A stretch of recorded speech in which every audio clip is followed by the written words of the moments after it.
Hello, listeners. Welcome to Crucible Radio. This week, we're spending the whole episode talking to John Wisniewski and Sage Merrill, sandbox designers at Bungie. So psyched to have them on. We actually ended up talking with them for a couple hours, so we've decided to split this conversation into two parts, so we're going to hear part one today. It's a great one. We go way in depth. So without any further ado, enjoy our conversation with John and Sage.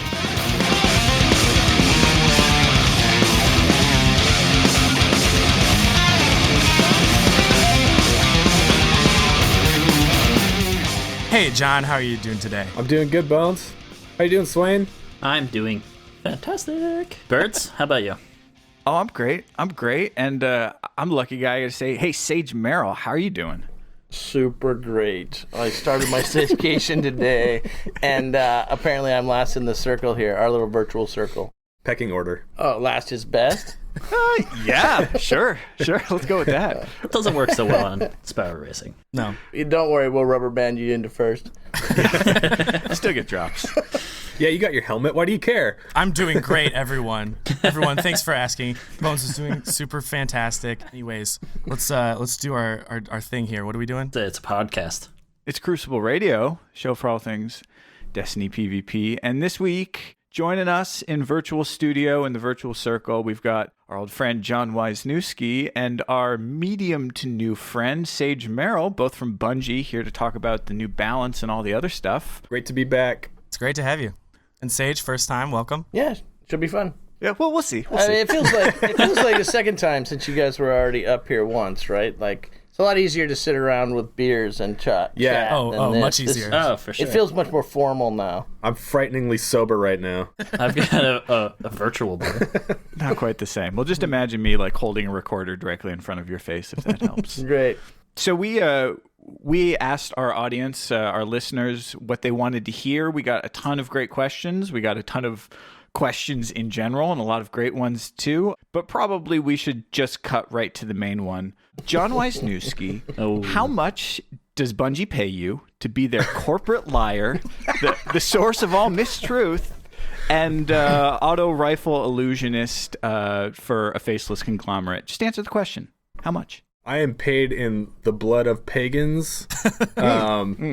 Interesting. Yeah. I suspected as much. Are those options or do they pay as you go? It doesn't matter. It's by the gallon. Makes sense. So just from your side of the story, we've heard the internet's angry side of the story. What happened? I don't know if we need to like rehash the whole patch note debacle, or was it the great patch note swindle of 2015? Patchgate. But basically, the Cliffs Notes version is that we accidentally published incorrect numbers in our patch notes. It was a complete, honest mistake. The incorrect numbers were incorrect in the wrong way. Like if they had been the other way, I probably would be considered a patron saint of weapon tuning, and everyone would be singing my name. But instead, they basically promised more of a buff than what was actually in the pipe ready to come out. So when the patch went live, a whole bunch of people thought auto rifles were going to be stronger than they actually were, when really the balance changes that we made to auto rifles were pretty subtle. And the percentages used to indicate how subtle that is, once you actually show the correct values, seem dubious, seem so small that a lot of people were questioning, was it even worth it to make that change? So that's basically what happened with auto rifles. Well, so I'd be curious to know sort of how those numbers actually play out. If we're getting, a fraction of a percentage on any one bullet, you're probably not going to see a whole number change. But in a PvP competitive environment, is that 0.04, is that actually going to give me a faster time to kill?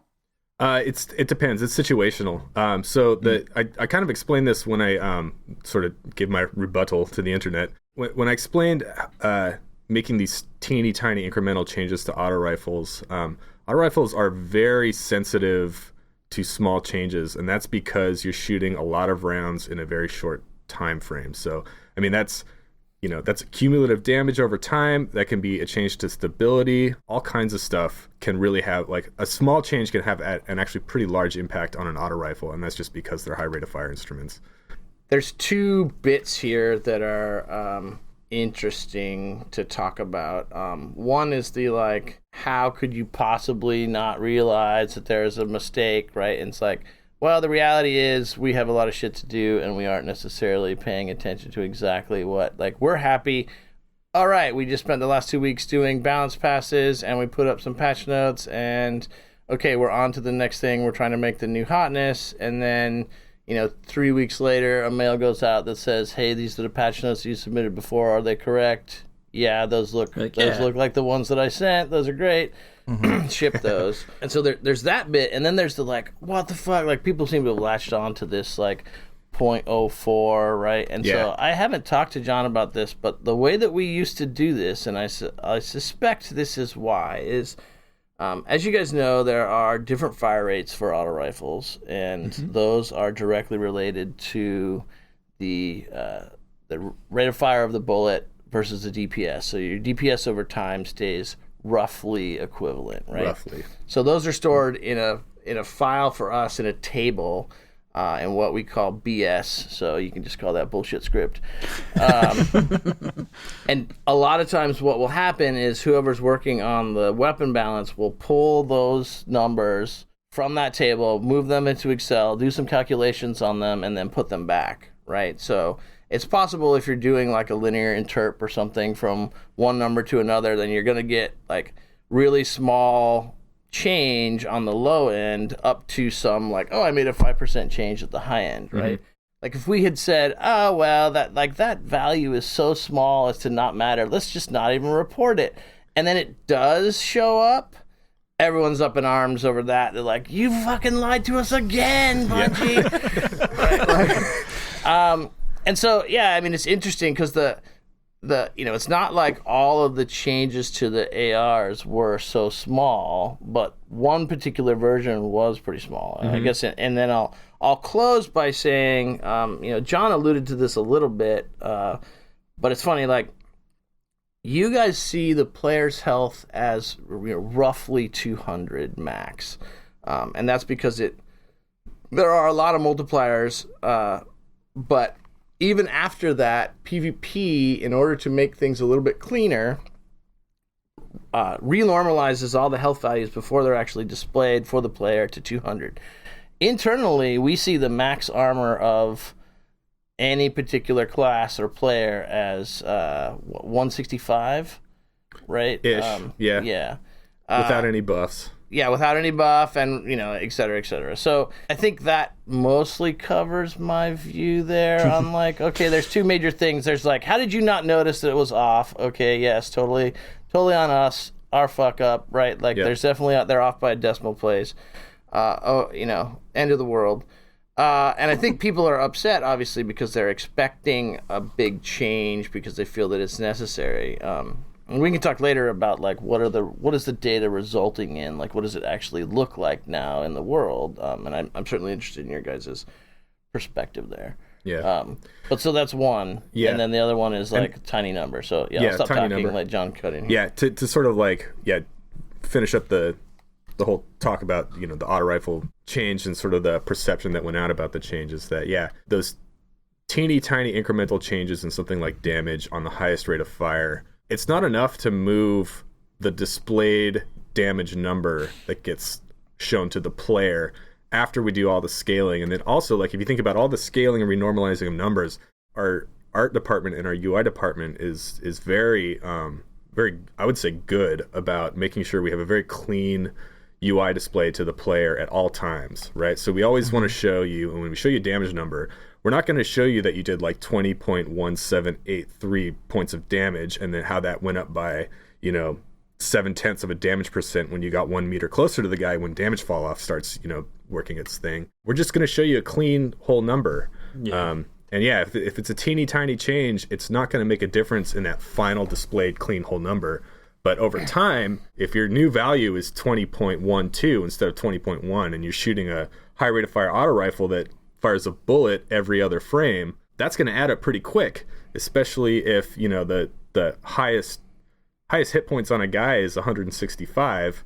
You are going to be seeing a difference in DPS, and then also where these teeny tiny changes are going to help you out as an auto rifle user is when damage fall off starts kicking in, that ramp off of your effective damage is going to be less drastic.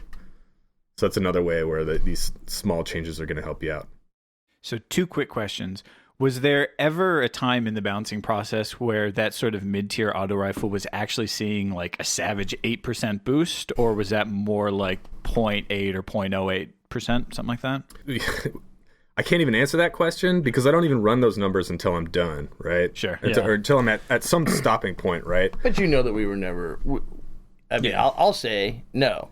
Yeah. No, we were never changing it by that much. But like when he changes them, we don't operate obviously in percentages. When we're playing the game and we're iterating on changes that we're going to make, we don't operate in percentages. And the reason that we convert them to percentages when we tell them to players is that it's an easier way to think about it, and it gives you relative scale, right? And so, but no, we were never talking about like.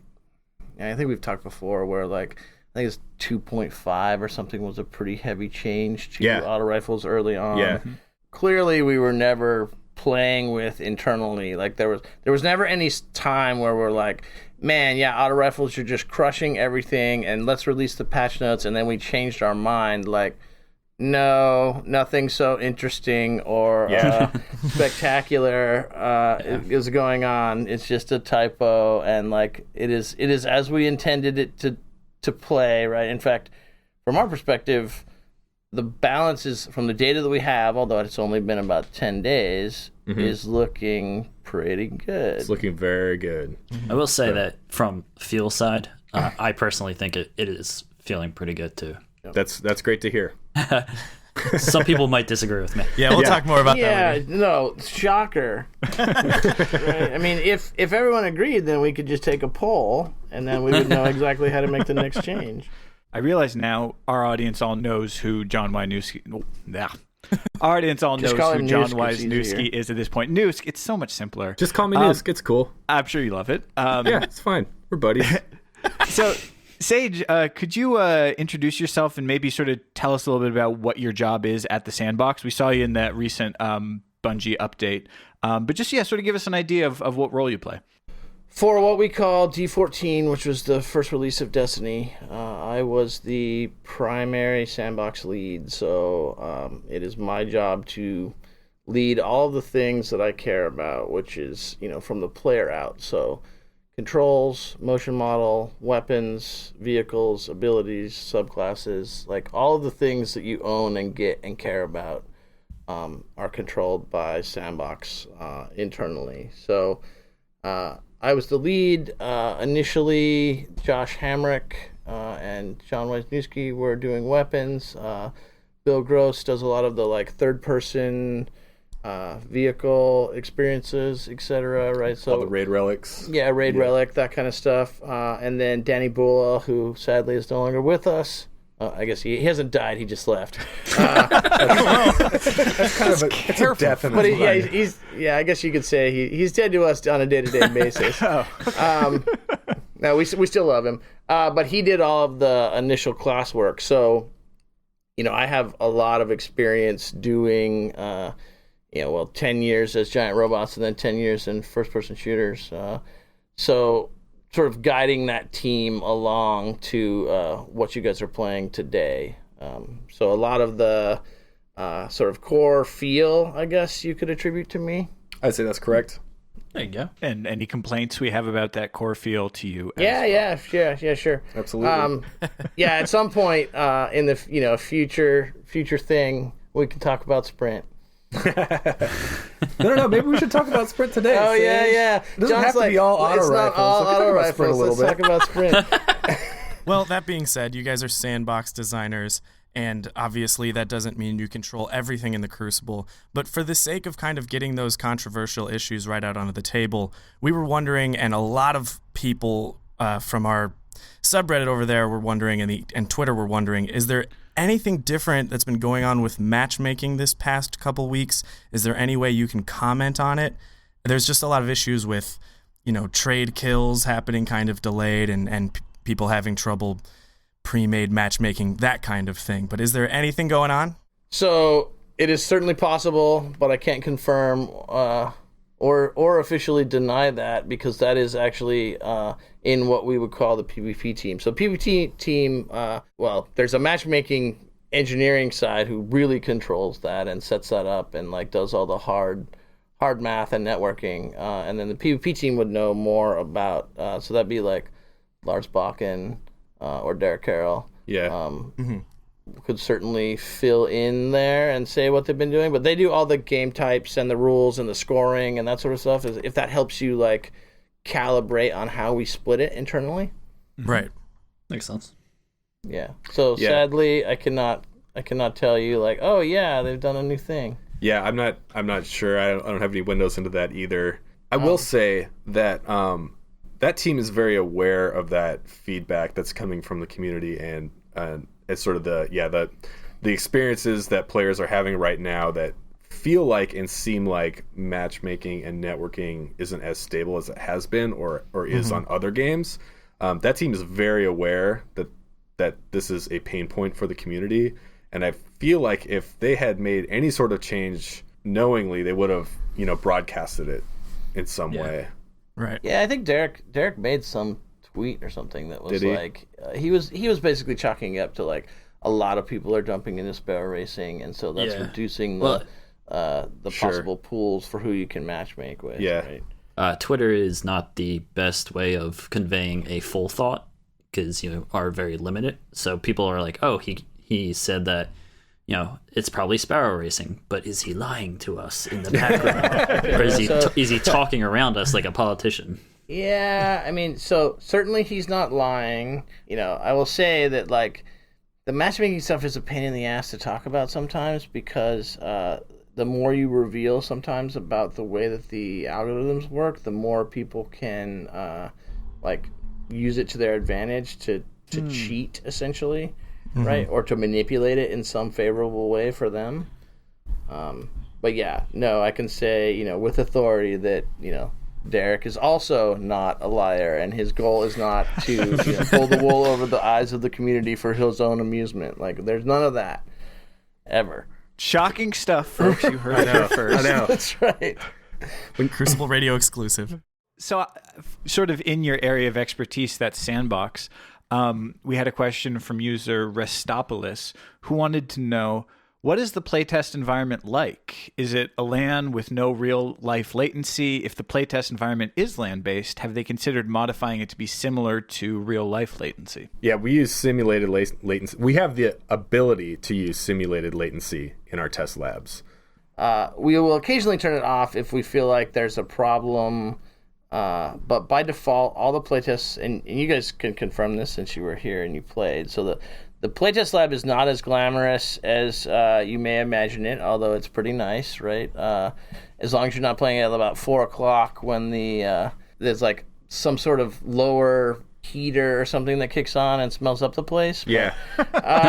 I think we missed that part. yeah, you might have missed that part. But anyway, I mean, it's a reasonably small room. Yes, it is a LAN. We do always simulate networking latency. I believe the standard is about 100 milliseconds. We want to try to replicate, as difficult as that is, the actual environment that people will see, right? Because, so for instance, I'm sure you all know, like there's a delay on kill from melee, which drives me crazy. But we can't get that down much. But we want to be feeling how that feels to play when we're testing. But we do have the ability to obviously force matchmake with ourselves in the lab. Internal sweaties. Yeah.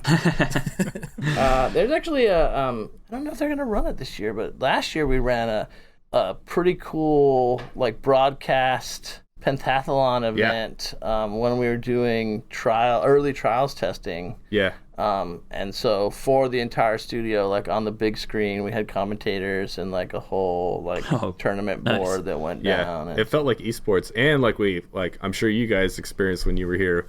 We have some dudes here who are like wizards at the game, and so seeing those teams go head to head in elimination on a big screen with two of our loudest people here screaming as commentators, which is Kevin Giannis and Elliot Gray just like yelling into the microphone as these teams were battling was pretty awesome. It was pretty cool.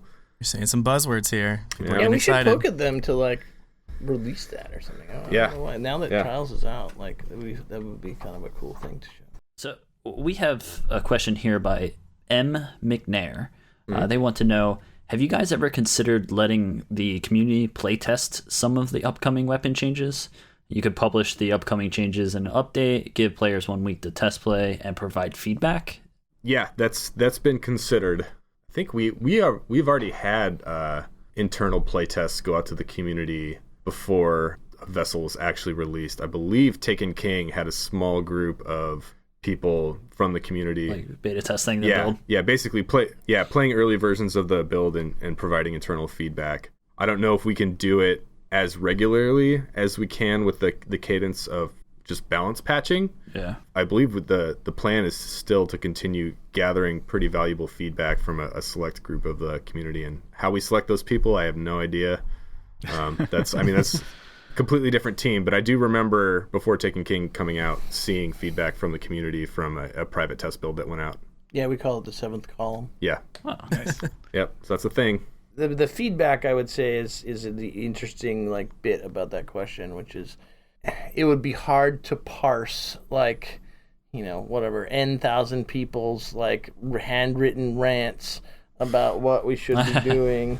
So you guys rely on the numbers a little bit. Well, I heavier. mean, it's a combination, right? I mean, it's some of it is, you know, numbers. Hey, this is what we feel internally, and talking to people that we trust that are playing. Some of it is raw data from like, hey, we have 1 million, you know, or whatever, N million people playing out in the world. Like that generates you a pretty good spectrum on like what the common case is across many types of games, right? Because of course, you know, the people that are like super into it and playing all the time and, you know, listening to the show even are much more advanced than a large portion of the population. Yeah. Mm-hmm.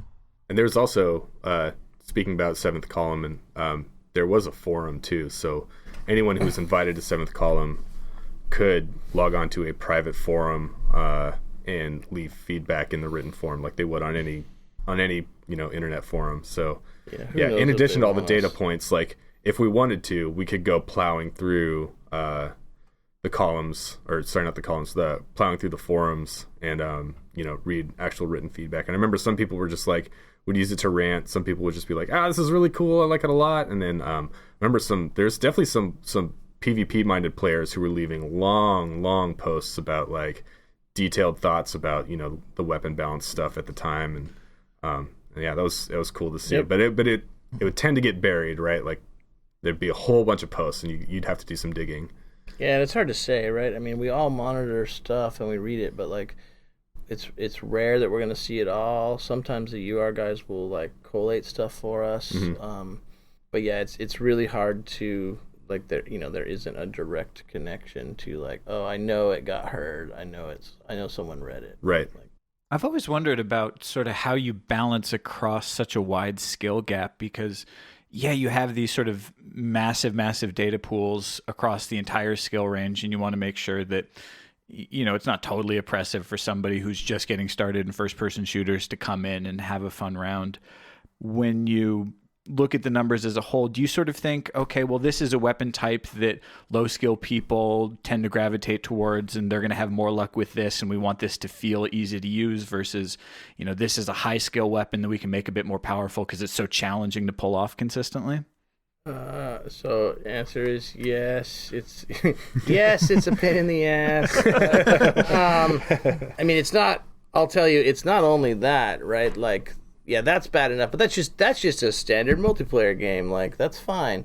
The thing that makes Destiny super challenging is that we want to have this global sandbox, right? Like, and I have to like fight to hold that together, or try to keep it together, where like, you know, on one side, on the PvE side, like we want you to feel like you're making progress, and we want you to have those RPG elements that like, hey, I'm getting a new thing that I care about, and like I'm investing in it. And like if I give you a new gun, like if Noose releases a new exotic which is flat not better or flat worse than everything else, right? Like that's not going to go over well. But then on the same time, at the high end skill level, right? Like, we get a bunch of benefits from you being able to take your same character across multiple different activities, but I'd say that actually causes us a lot more pain and like back and forth, and like, how do we make it feel like you're progressing without actually increasing the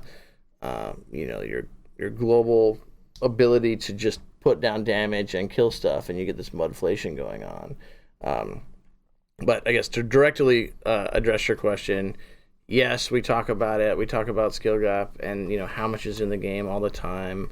I mean, one of the reasons that we allow snipers, is really contentious as to whether or not snipers would originally be a heavy or a secondary weapon, right?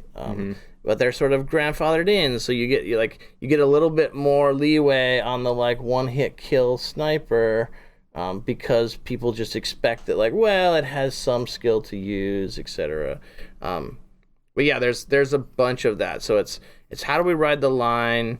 Because obviously we want enough skill that it doesn't feel completely random and it doesn't matter at all. I just show up. But yeah, I mean, there's constantly raging debates all the time in the studio, right? The really skilled players are super mad that we don't expand the skill gap to be even greater, because they want it to be more like Halo was, where some noob starts shooting at me from behind. I feel it. I turn around. I jump up in the air, bounce a grenade off the floor, pop his shield, and kill him. And he's like, "What the fuck? I totally had the drop on that guy. What just happened?" Right? And the skilled player is like, "That's damn right, as it should be." Right? And so yeah, I mean, we go back and forth and back and forth and back and forth about where we should be. I mean, interestingly, internally, I'd say now, most of us feel that it's a little bit too fast, and that we'd like to see a little bit more of that gap added back. Yeah, I would agree with that, and I would also say that it's not just that we look at it and we feel that we all agree it's too fast, but the speed, and correct me if I'm wrong, Sage, but when you say too fast, you're specifically talking about time to kill, just the ways that you can eliminate a guy. I'm talking about the feeling of chaos in the game, but yes, that's contributed by the by time to kill plus movement modes. It's map control is a problem because I gave you all this sweet shit to fly around with, right? Yeah, I'm aware. Yeah, yeah. That speed and that chaos are things that tend to develop organically and in an unplanned way. So we'll make a bunch of sweet shit, we'll put it into the game, we start bashing it against each other and play testing, and it feels fun, but then there's also this feeling of okay, that's now we need to figure out ways to reel it in without diminishing the fun factor. That's really interesting. I would say, just sort of thinking about my experience of the community impression with these most recent changes to shotguns, I think a lot of people have felt that it's kind of slowed the game down a bit, and I think this is a little bit of a reduction of the problem. They say, well, now everyone's just hard scoping with their snipers, which I don't think is accurate, but I think that's sort of the main dimension of shotgun versus sniper and what a skilled player can do there. I think a lot of it too has to come down to whether you're playing 3s or 6s, and I think in 6s that sense of speed is still there, but in a lot of ways I think players feel it's really slower than it's ever been, or maybe than it's been for most of year one with Blink Shotgun. Is that a direction you find yourself still wanting to push to slow down a bit more?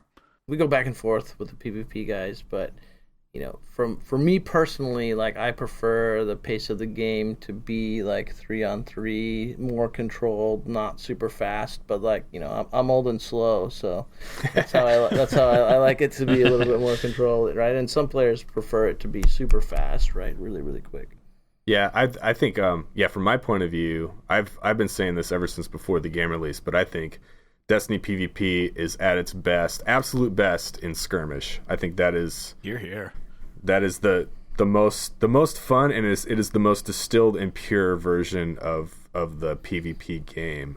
And then the other 3v3 modes add objectives and other little interesting nuances to the to the PvP experience. But I think the most like distilled and pure, and for me most like fun, is skirmish. We should jump into that maybe and talk about skirmish or maybe elimination and where those games are, because at least from the feedback we get, and we try to engage every aspect of the community, the people who love Iron Banner once a month and they just play Control and have fun with their friends, and then the guys who are either doing trials carries or playing sweaties every night of the week. And a lot of those guys, of course, shotguns were at one point incredibly dominant. I think universally everyone wanted them to be dialed back just a little bit, or a lot of bit, it depends. And that happened, and I think a lot of it has been good, but they now sort of feel like you lost that art to the skill, and this goes back to the skill gap conversation where someone can be so good with something, and then if you make that item strong, they're that much better. But a lot of fast, aggressive players who were playing sweaties and stuff like that really loved being able to fly across the map with blink and shotgun someone who's trying to just watch a doorway with their sniper. And at least in the 1.5 weeks we've had to play with the new balance, a lot of conversations are going in the direction of, well, now elimination and skirmish are really slow. It's all about, hard scoping walls and sniping revives and things like that, and it sort of slowed the pace. No. Yes, that is slowing the game, but I would say that that's slowing the game in a bad way. When I'm talking about slowing the game, I'm talking about slowing like individual one-on-one engagements, right? Okay. Not Gotcha. not the global, like, no one wants to play a, like, everyone sits with their snipers really far away until the very last minute and then rushes for the the tiebreaker zone or some bad, whatever your worst version of that. That's the one I can think of off the cuff. So we will, I'll say we will certainly look at snipers if they become, super dominant. Some of the stuff that you're talking about can be pushed around by, rules for the game, when you're talking about, specific game types, etc. But I agree, like, I get a lot of flack sometimes for like, wanting most things in the game, major archetypes on the weapons, for instance, to be viable, right? I get a lot of, why don't you just let me play the way I want to play? It's like, well, actually, that's the point. I want everyone to be able to play they want to play, and I don't want a particular play style or archetype to be dominant. I don't want, Thorn to be the only way to play, and I don't want 1,000-yard stare to be the only way to play, right? So I would categorize those guys, those sort of guerrilla flanking fighters, as, like, I call them marauders or something like that. And certainly that should be a viable option. Now in my perfect world, those guys, they're kind of hanging it out there by rushing the sides, and I would hope that if they fail, their team gets punished a little bit more than they currently do. Like, whatever, when I did Shadowrun, we did clear, right? So if you got killed that far away, we would clear your body, and then you're like double dead. You're super dead, right? And that was the, like, hey, if you're gonna, like, swing your balls out here on the line, like, you have to be prepared to, like, put it on the line. But anyway, in short, no, we don't want the game to result in, like, everyone cowering behind corners with snipers and, like, rarely running out, and the entire game resulting in instant kills, right? Like, no, absolutely not. Like, we will push against that if that turns out to be the case. So could that be tied into, like, the movement of players? Because you took away some of the movement when it came to Blink, as far as, like, the ready time. Sure, but I did that because, again, Blink Shotgun was becoming a very dominant high-end playstyle, and there wasn't much you could do against it, right? You didn't have a lot of an option, and you could say, the PvP gods will be super pissed. They're like, there's a bunch of stuff that you can't do anything against, right? That they don't feel like they have a counter to right now. Mm-hmm. But Blink was one of those things that was just that discontinuous movement on the attack. Was really effective, especially against lower skill players, and we wanted to tone that back so that it didn't blow out of control, where, like, everyone's like, the only way that you're doing it wrong if you're not running, an arc hunter blink shoddy, Yeah. right? And like I never want to be you're doing it wrong for at one particular style if you're not playing one particular style, right? I want a bunch of different things to be viable so that people do have an option to like play the way that they want to play, right? So I want the sniper to be able to play as a sniper. If he wants to, hide invisibly in a corner and snipe, right? Like I want him to do that, but I don't want him to be able to go 50-0 either. Well, wouldn't that be nice? We're going to get into some weapon-specific questions, but before we sort of get into the nitty-gritty of it, I've got a pair of questions here from our good friends Maniac Greek and Invicta. Maniac points out that the latest weapons patch included extremely specific damage adjustments for about half of the primary weapon archetypes in the game, and some of those adjustments were tiny. Invicta is wondering how come we're not receiving nerfs one step at a time rather than nerfing several areas of a gun. If one thing was nerfed, we could sort of see how that played out. Can you just explain a little bit of sort of the philosophy you guys have for what goes into a single balance patch, and if that's evolved at all over, as we make it to 2.1? Yeah, definitely. So there's a couple of reasons we do that. One reason is purely on the psychological end of the players who are enjoying the game, and they see the patch notes and it's like Birds, what's your favorite gun? Mida multi-tool. Okay, so what if our next balance pass was reduce damage on Mida multi-tool? That's it. How dare you What? hurt my baby? Right. So part of the reason that we like to do a variety of changes is because we don't want any, like on the psychological end, we don't want any players to feel like we're singling out their thing that they like doing. Like Sage just spent a lot of time talking about play styles and having a variety and making players feel like they can pretty much like find the thing that they like to do improvisationally and then do that and be good at it. And I think it really sucks for a player who has found a niche, they have found a style that they really like, and if the patch came out and it was just like, hey, you Birds, that shit you love doing, we're going to change it. It's not going to be good anymore. And then you're like, well, what do I do now? So by having a whole bunch of changes like that, I think, there will definitely be targeted things in there that are specifically looking at very specific things. But then what we also want to do is, like, as you digest the whole change log, you can say, okay, well, this stuff is moving, that stuff is moving. What can I try? And we sort of get to where you guys were.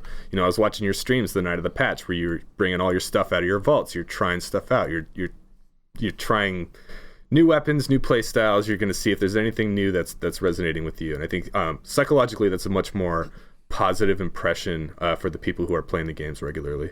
And not psychologically, like just speaking to the actual process of designing stuff, like as we're doing a balance pass, things move, and you make one change to one thing and it can expose a whole bunch of different strengths and weaknesses in other areas that might need to be adjusted.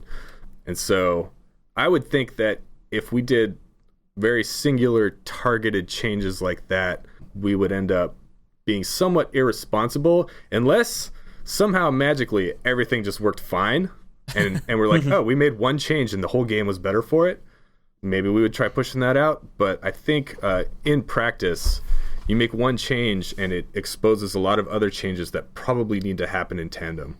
So that sort of that shot package tweak from a few months ago, that was sort of like this is an epidemic, this is a thing we just have to do, kind of an exception to the rule, not something we can expect to see every couple weeks, right? Yeah, that's correct. Okay. Let's switch gears a little bit and talk about some specific weapon types. What do we have first? So in regards to like the high impact archetype for pulse rifles, good friend Holtzman asks, how is the 14% nerf justified? It now takes 3 bursts to kill, just like pulse rifles of a faster firing archetype, and it kind of nullifies their use, if a different weapon does the same thing in a more efficient manner. That's a good question. Technically, if you're landing headshots, you can still get a 2-burst kill. So, I mean, and that came from a hard question to answer, which was, should pulse rifles be a 2-burst kill? And so in 2.0, pulse rifles were pretty reliably able to, that style of pulse rifle was pretty reliably able to 2-burst kill people. And that time to kill, it's pretty short. was something we tried. It felt pretty hot. and so we just dialed it back a little bit. And basically, the place it's in now is it boils down to the player's skill, and it boils down to how much the victim has prioritized their armor stat. So if you are confident in your thumb skill that you can land mostly headshots with that archetype, and you're shooting at a guy who has not prioritized armor, you can still get the 2-burst kill. I guess it's just because high armor is across the game pretty prevalent that you're not seeing that as often. You fools. Sure. I mean, that's a choice that players are making, where they're missing out in other areas. They're missing out on their base agility, which does huge things for your ability to move around the map, and they're missing out on their recovery, which is like, recovery is huge in your ability to sort of like, escape a fight and then come back into that fight briefly. Mm-hmm. Also with the 14% damage reduction, that just happens to be, because it's high impact and the base damage is a little bit higher, that happens to be the percentage number of the change that it took to reduce the bullets to kill by 1. So that, the big change that went across for pulses is that the bullets to kill, this isn't bursts, this is actual bullets to kill, went down by 1 for all pulse archetypes. And that percentage happened to be the percentage to get that to happen. Gotcha. If that makes sense. So yeah, it's 1 less bullet to kill with all pulse archetypes. And sometimes that manifests in a whole burst. Sometimes that manifests in a burst to the body, but it doesn't matter if you're getting headshots. And then what usually happens with pulse rifles is there's never just body shots and there's never just headshots, right? It's like a mix of the two. Yep. If you look at raw DPS, auto rifles are significantly better than scouts, but the scouts have this ability, we call them like finishers or high impact or whatever, right? They basically jump ahead. So over a long enough timeline, auto rifles may do more damage, but scouts have this ability to jump ahead and get the kill. And so since pulse sits in the middle, high impact pulse rifles, like, you're gonna be able to, like, if the guy's already hurt, if he's somewhat damaged, then you're gonna have a slight advantage, right, for the slightly higher. The same way as the scout. Does that make sense? Am I babbling incoherently, or is that coming across? No, I'm with you. Yeah, we're with you. Well, we got a lot of questions about the last word, and I'm not going to ask any of them because it's like, what do you guys want? Hand cans? Oh, they don't work. Oh, they work too good. Okay, I'm just going to move on to my pet category. We got a lot of questions about... I might have to bring that back up. Yeah. Well, you can wait your turn because I'm going to ask about fusion rifles. Woo-hoo! And we got a lot of great questions. Yeah. I have actually, since last we talked, I have fallen in love with my Thiessen FR4 and fusion rifles in general. I'm just loving sort of that space, and I think I might have picked the right one for Taken King, but let's just start up at the top. We got a question from Larima, who asked a really interesting question, and I don't know what the answer is, so I'm curious to hear your guys' thoughts. What is the quote-unquote contract for fusion rifles? In previous episodes, you talked about the contract for a shotgun, the contract for a sniper rifle, a one headshot kill versus putting a shotgun in someone's belly. But what should we be making of a fusion rifle? So I think the reason that snipers and shotguns have a quote-unquote contract is because, like Sage said earlier, they get grandfathered in over multiple games doing very similar things with that archetype of weapon. So with something like the fusion rifle, there isn't necessarily a contract in the sense that I was using it previously. But yeah, the goals for the fusion rifle, I talk about the goals for every weapon archetype whenever we make changes to them. The fusion rifle should reward target tracking over placing like a specific precision shot. Mm-hmm. It's the same as the, so ARs reward target tracking versus scouts that reward precision, right? So it's it's a different fundamental skill. So in early prototyping of the fusion rifle archetype, it was this like crazy like Baconator laser beam that like you had to hold on the guy over some period of time. Interesting. It morphed over time until it felt good to use, but it's supposed to be this sort of, I track over time, and then now you track over time as you charge it, because you don't know exactly when it's going to come off. Obviously, if you're playing all the time, you're familiar with your fusion, you do. Fusion rifles also, more so than autos, so like auto rifles reward tracking a target rather than placing a single precision shot, but fusion rifles also reward being able to predict a target's movement. And that is the key to mastering the fusion rifle, I think, is starting the charge and understanding the trajectory of your target, analyzing the possible places they could juke or jump or duck, and then placing that burst in the same spot where they end up. Sometimes that's really easy to do, and sometimes that's really hard to do. So fusion rifles, the goal of fusion rifles is to reward the attacker's ability to predict where their target's going to be based on movement, trajectory, based on the class that they are, all that stuff. But yeah, I mean, it's also, it's a secondary, so if used correctly, it's a one-hit kill at its desired range. I mean, fusion rifles are interesting because we know internally, and it might be Greg's fault, but we have a guy internally that's just a fucking wizard with fusion rifles, right? And he will just melt your face off. And so even though we don't see it currently reflected in the data, it's one of the things that we haven't touched, because internally we know that, like, he'll just kill all comers with the fusion rifle, right? Like, he does really well. And so I'm basically waiting for the community to pick that up. I also got burned. I had a similar mechanic years ago when I did Mech Assault for the PPCs. And, like, on paper, the numbers looked really good. And I kept getting feedback that these are garbage. You should turn these up. What the fuck is this? And so I did.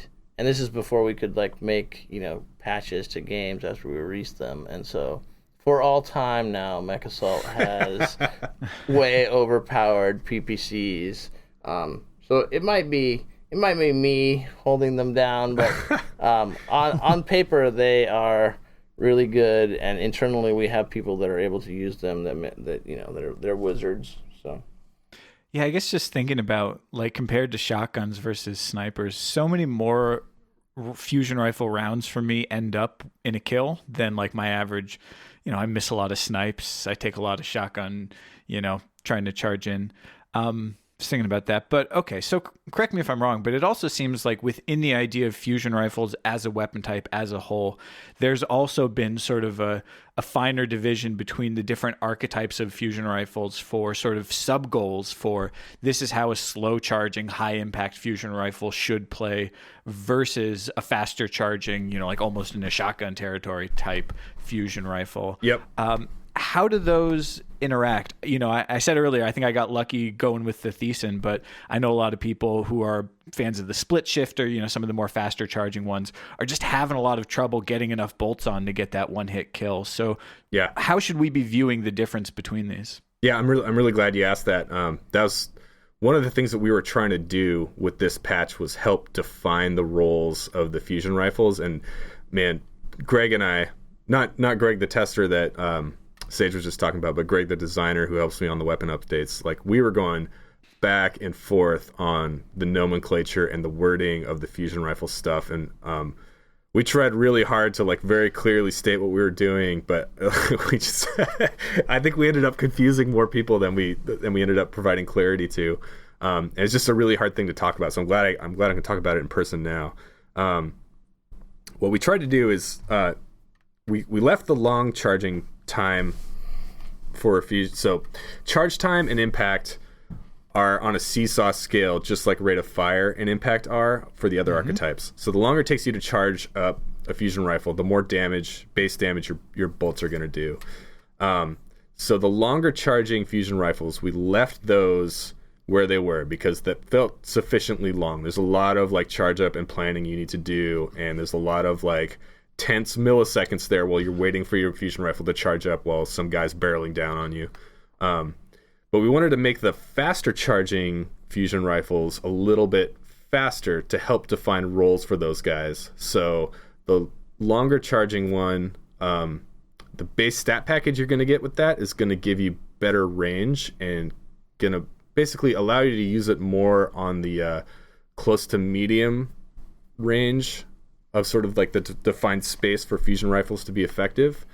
And then the faster charging ones are going to have less effective range, but they are now charging significantly faster. I mean, I think if you look at the actual like seconds, the milliseconds that you're shaving off, it doesn't read like a ton, but in game, in practice, you're actually getting a significant boost to speed, and you're able to use those much more reactively than you were. So like, we always wanted like the faster charging fusion rifles to be something that you could use when a guy was like coming down on you with a shotgun and about to take you out, and it was like never really fast enough to like really get you there. So now it's in a good spot with shotgun range coming down. Like the shotgunners have to work a little bit harder to close that distance, and your fast charging fusion rifle should be able to charge up and get the burst out before that guy can close on you, assuming he's coming. As far as charge speed goes, that's one of the things that we were trying to do with this patch, is just help define roles for those weapons. Like depending on how you want to use it, that's how you should be planning your fusion rifle, assuming you do want to use it. Also, Plan C, check it out. Yeah, check out Plan C. We have some data. We got some data back. We got some data. You might want to look at that. Might want to look into Plan C. Oh boy. So, okay. I'm going to try to see if I can articulate my personal frustrations over the past 2 weeks. Not like you did this wrong, but like my own inability to like adapt and things like that. And it's kind of been reflected by other people. We've talked about fusion rifles and auto rifles so far being kind of controversial weapons in this last patch, either not being able to notice or noticing changes, like in fusions, the stability being off or needing 6 out of 7 bolts to kill instead of 5. Yep. So I'm not the best at this game, but I expect if I go into control to end up at the top of the scoreboard 8 out of 10 games if I'm on my game. Why? And why? Yeah. Because I play this game too much, and It's complicated. I sit at my desk at my. It's just interesting because like if we were doing if we were matching you with equally skilled players, now this is obviously not everyone's desire, but you should win exactly 50% of your matches, right? Oh, and if I did that more often and really got into the sweaty community, I would get wrecked, which is why I say I'm not the best. Okay. But I'm talking like generic, like toss me into the general population, and I feel like I have a good control of the guns and what's good, and I can find out the meta, especially in the past. I can quickly adjust and things like that.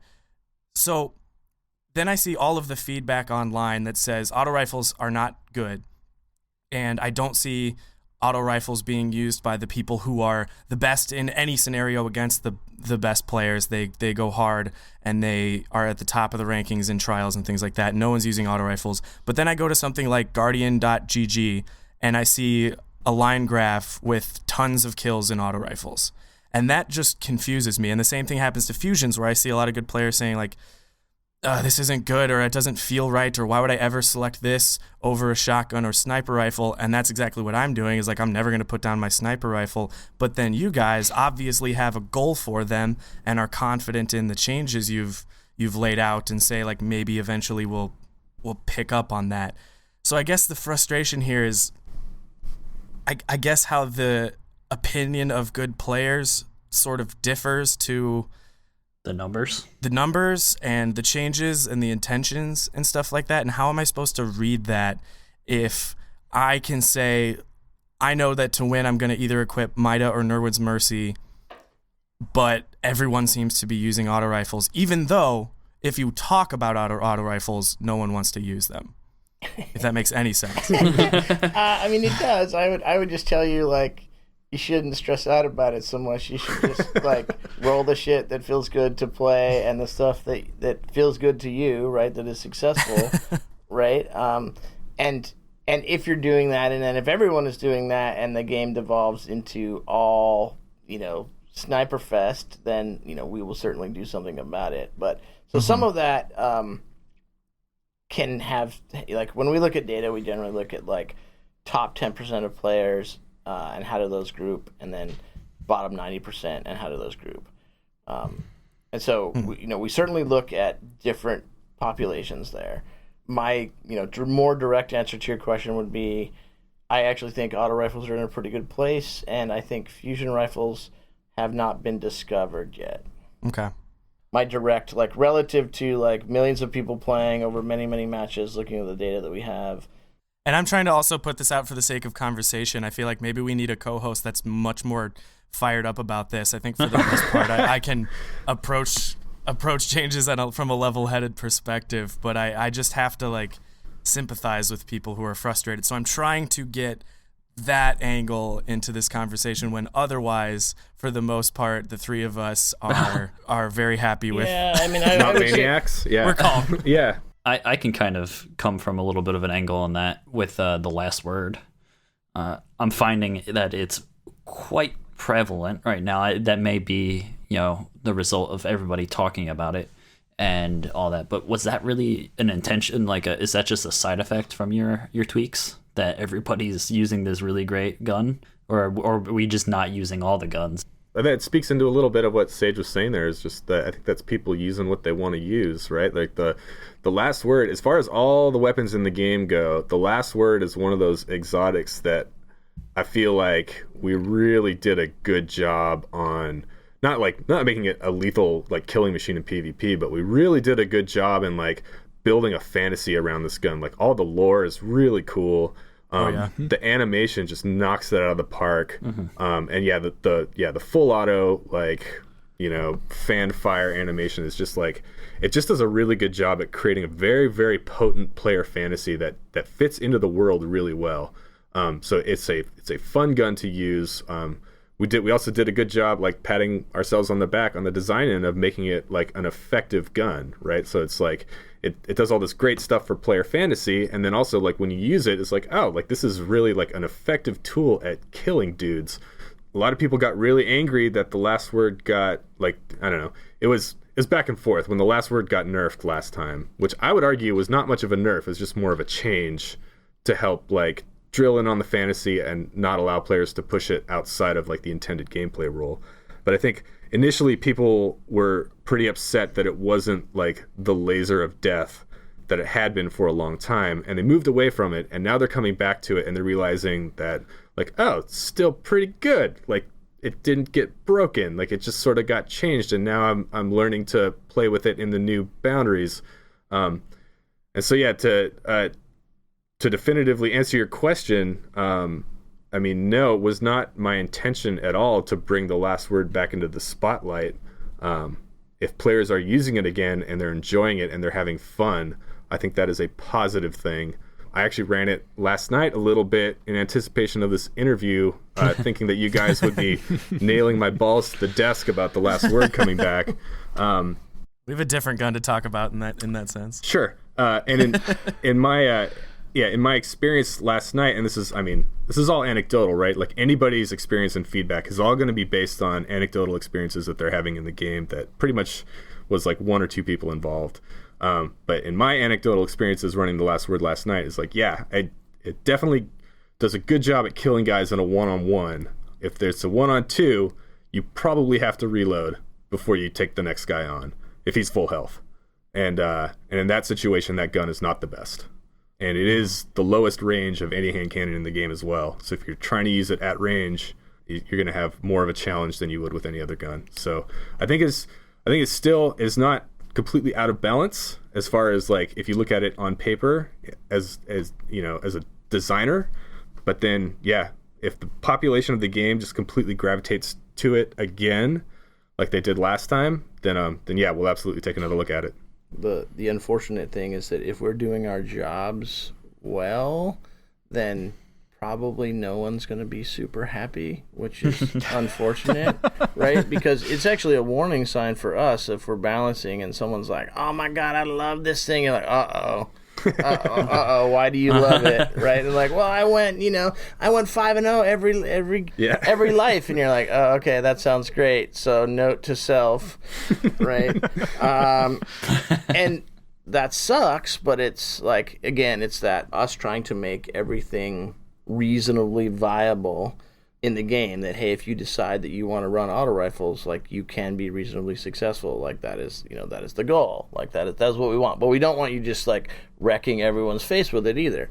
Then on top of that, you have this sort of global rolling perception problem, which it sounds like Nusk might have talked about previously, which is just as like I see this starting to occur for MIDA, so it's interesting, right? Like that makes me come in the morning and like look at MIDA and be like, whoa, man, I hear a lot of people talking about MIDA. What is the deal, right? And then I look at the data and I'm like, yeah. I mean, they used to say like, shh, don't tell Sage, he'll nerf it, right? Like that was the joke.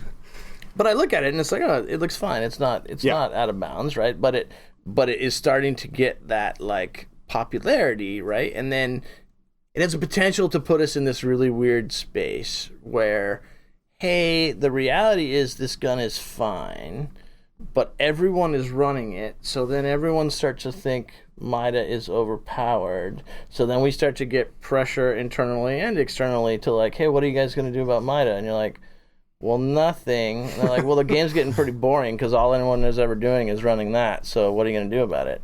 And so anyway, there's a bunch of vectors there that like contribute to what we do. It's not a perfect science by any means. Like, if we could do I think Valve tried to do that once and like set up their like cost of weapons purely based on like the computer will just figure it out and balance the weapons, right? And like, I mean, you can't do that either. So, I mean, oh, Valve. Yeah, well, I mean, you adorable geniuses, you. Yeah, I mean, they're gonna make computers do everything. They're gonna do sweet stuff, right? I mean, because we have the data, we could set up some crazy thing that was like trying to do that, but that's not the goal. The goal is to have gems. Like there is stuff, like, and we talk about this. Like we get this graph that's like, we call it lift. I told him about the graph last time. Yeah. Did you tell them about the little tiny dots, the like little satellites? Yeah, there's the secret weapons. Yeah, there's like really secret weapons that are about. like super good. Like 300 guys out there are just crushing with this gun, right? And you're like, okay, like leave that, like until that circle gets really big, like it's fine. Like we want those to exist, right? Because then it's like, oh, I found this thing. Yeah. Right. Wouldn't it be advantageous for you to like occasionally just tell the three of us? What those... I have. Have you been listening? Yeah, I know.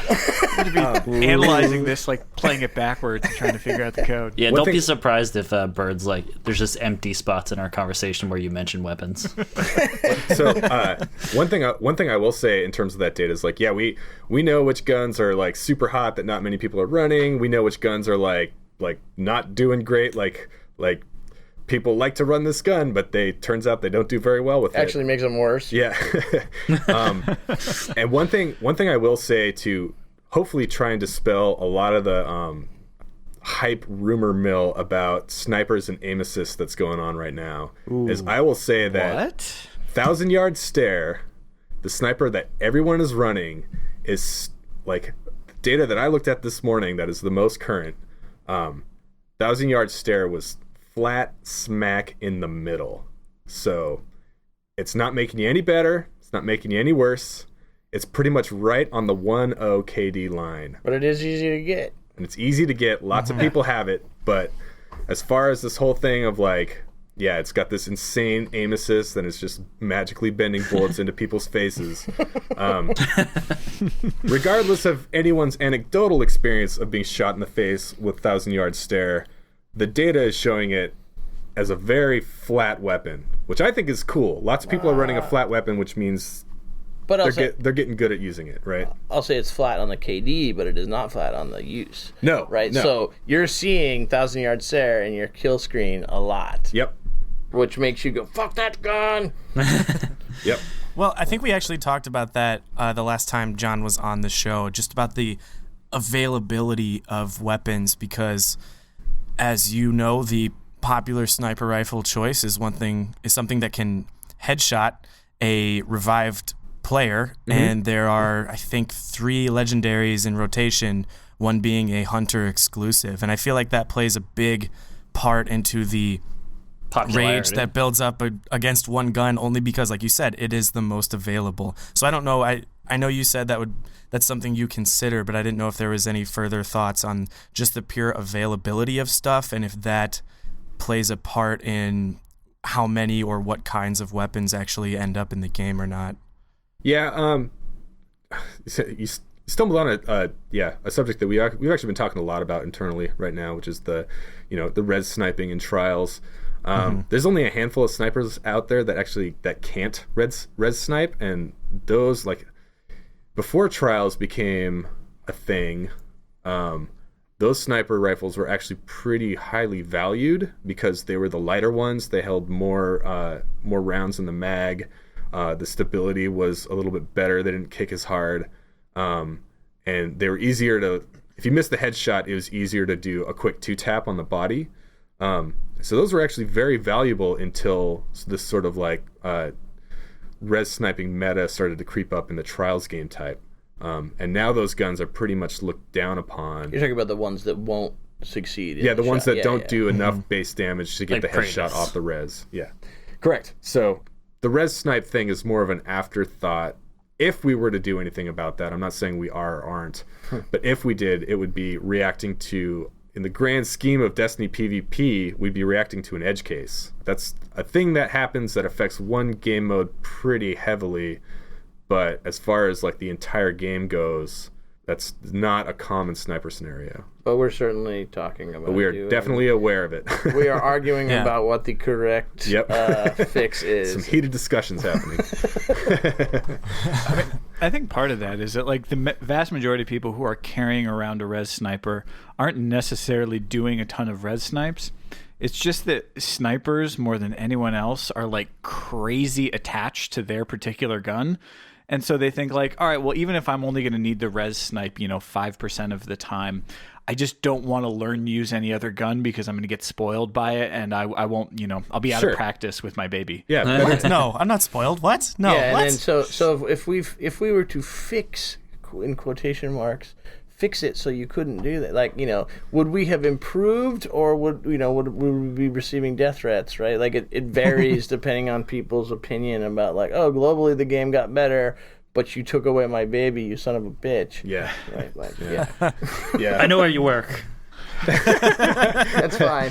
Actually, like, so I feel like the conversation has kind of moved off of fusion rifles a little bit, and I feel like I already owe the show and your listeners a debt from last time where we promised we were going to really get into how fusion rifles work. So Let's do it. I have some stuff that I think I owe the show, and then I think what I hope will help people understand how fusion rifles work a little bit better, and they can start to they can just take another pass at like trying to use them and trying to find a stat package that's going to work well for their playstyle. So the things I want to talk about are basically how range and stability work on a fusion rifle. As we talked about last time, there's a ton of stuff that gets rolled into the range stat. So go back and listen to the old show, listen to everything I talked about with range, apply that to a fusion rifle burst. So keep in mind that like the final accuracy and the basically, like, for lack of a better term, the bloom as you fire the weapon, as that burst goes out, the accuracy blows out and then it comes back as you charge up for the next shot. Think about that, and then also there's a key element for fusion rifles only that the range stat touches, and that is the speed of the projectile. So the lower your range, the slower your fusion rifle bolts are going to travel through the air. The higher your range, the faster they're going to go. Something that anyone using a fusion rifle needs to do is lead their target. You must try and predict where they're going to be and then lead it by a little bit. The best way to learn how much you lead it by is to just practice and practice and practice and practice with the same fusion rifle. You want a static range stat that you can sort of start to get a feel for, like, how fast is the target moving and how much do I need to lead them by? Because I will say it's not very much. You don't need to lead them by very much, but if the guy's not right up on you and you have your target right on his chest and you fire and he's moving fast, you're not going to hit the full blast on him. Also, it's important to note that, like, you can counter the kick on fusions. Yeah. And that might be just like on ARs, but your fusion happens faster, right? Like, you can, if that's not obvious, like, hopefully people just pick up on it and they learn, but, like, you should learn to try to, you can counter the kick on your own. So you counter the kick so that you're grouping your shots on the guy's moving chest, right? Like, so you're not only leading, but you're also countering the recoil. So some of the work that my colleague Greg did this time was to really look at the stability stat and how stability works on a fusion rifle. Mm-hmm. So what he did this time is he made, regardless of your stability stat, he made the recoil pattern much more predictably vertical than it ever was on a fusion rifle. So as you fire the burst, it's going to kick upwards. That's going to help you do what Sage was just talking about, which is like counteract the recoil with your thumb. So you can actually use your thumb to help massage that into the place. And like sometimes if a guy is super close to you, you don't need to counteract it, right? You just like aim for his knees and let the recoil carry the weapon up, and you should be able to land most of the bolts, on center mass and get the kill. But if they're further away, you want to lead the target a little bit, and then you want to pay attention to that recoil pattern and try and guide the recoil as the weapon kicks. Another thing that Greg addressed in the last patch, which was awesome of him, we discovered that the blast pattern on the fusion rifle projectiles, I believe this had happened just due to years of tweaks, bug fixes, balancing, just things not necessarily lining up with each other. But basically, Greg discovered that fusion rifles were more accurate firing from hip than they were when you were aiming down sights. Oh boy. So Had to be said, didn't it? yeah, so that is no longer the case. The reason we made that change was because I believe it is more intuitive now.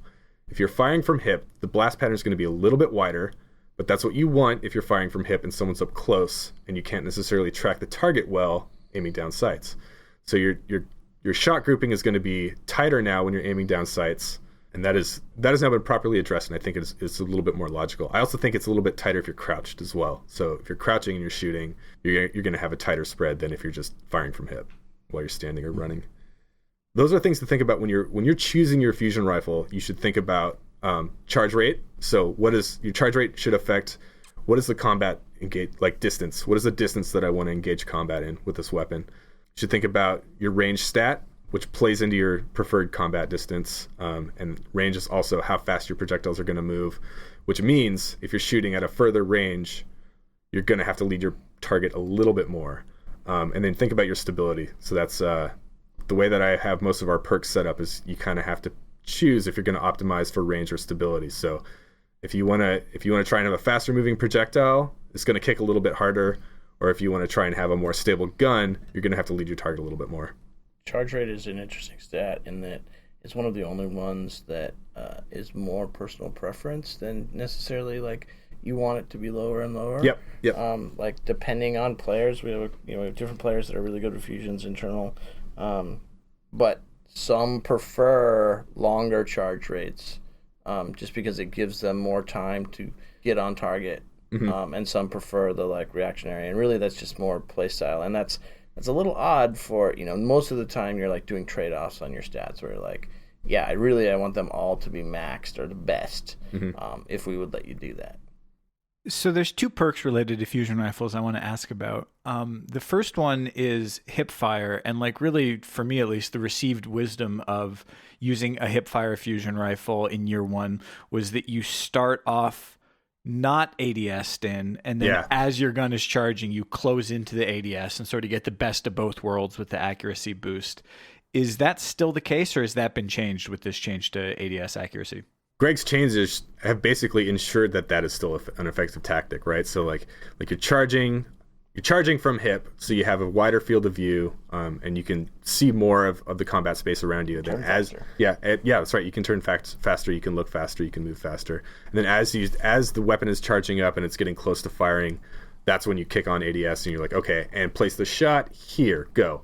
That's still absolutely a valid tactic. And if you're asking specifically about the perk that gives you better hip fire, I've been seeing a lot of feedback and a lot of noise about that thing not being effective anymore, and I will let you know that before this interview I spent 20-30 minutes at my desk with that perk on and off on a fusion rifle, firing at a wall, looking at the blast pattern, and it is definitely still helping you. So Gotcha. There you go.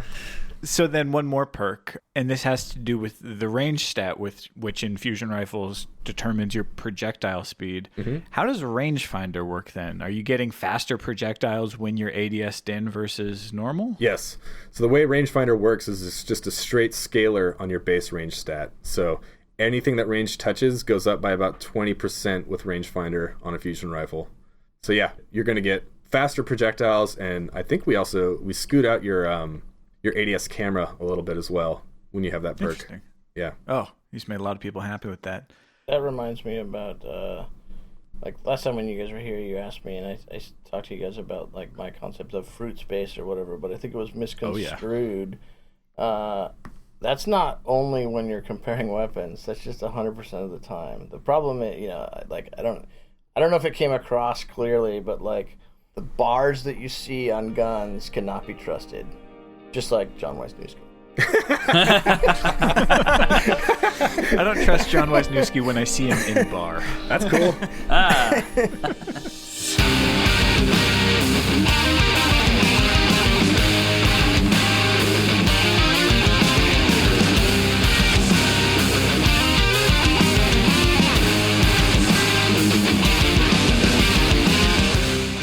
There it is, listeners. That is part 1 of our conversation with John and Sage.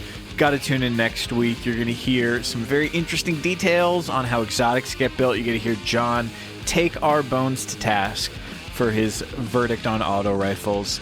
Big shout out this week to our musical guest, the Pocket Watch Thieves. You can check them out at pocketwatchthieves.bandcamp.com. I don't know about you, but this is my kind of music, so check them out. As always, you can find us Crucible Radio on Twitter at Crucible Radio, Facebook.com/Crucible Radio, Bungie, Crucible Radio. It's Crucible Radio. Thanks for listening.